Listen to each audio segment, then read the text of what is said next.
students, now we will see here types of network. Okay, so this is also the part of chapter number 1. Fine. So types of network.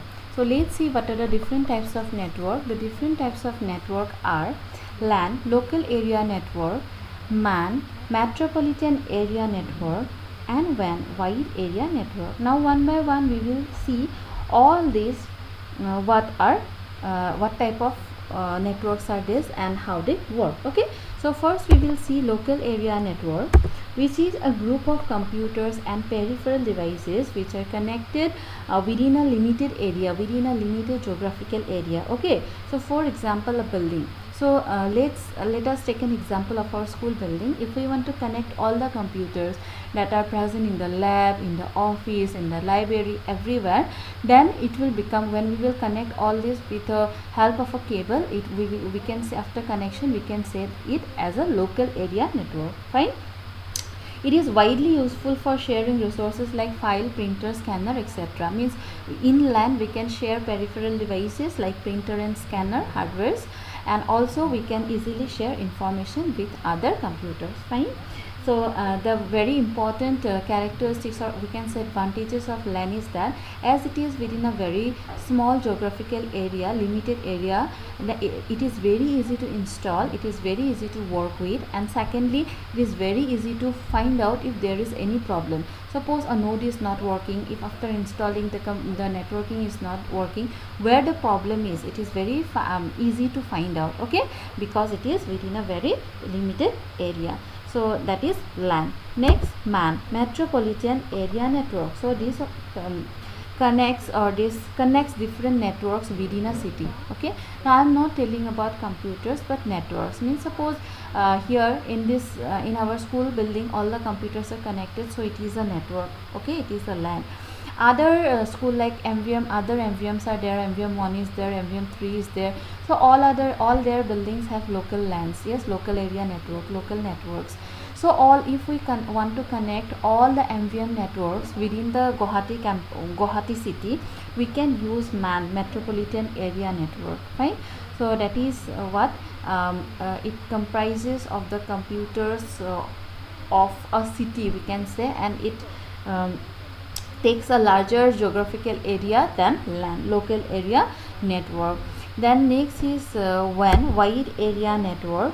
So what is wide area network? It comprises or connects the computers or networks over a greater geographical area like a country. Fine.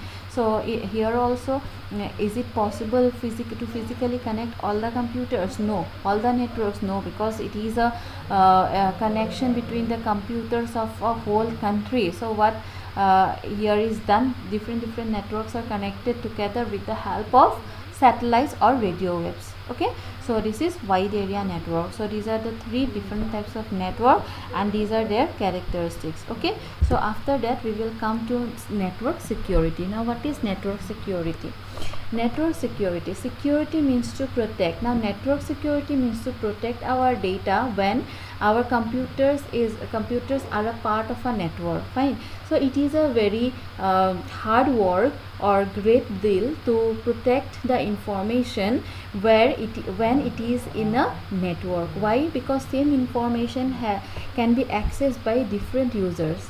So at that moment it is very difficult to keep your information secure from the other users. Okay, so how we can do that, how we can protect our information when it is in a network? Let us see. So there are 2 types of network security. First is write security.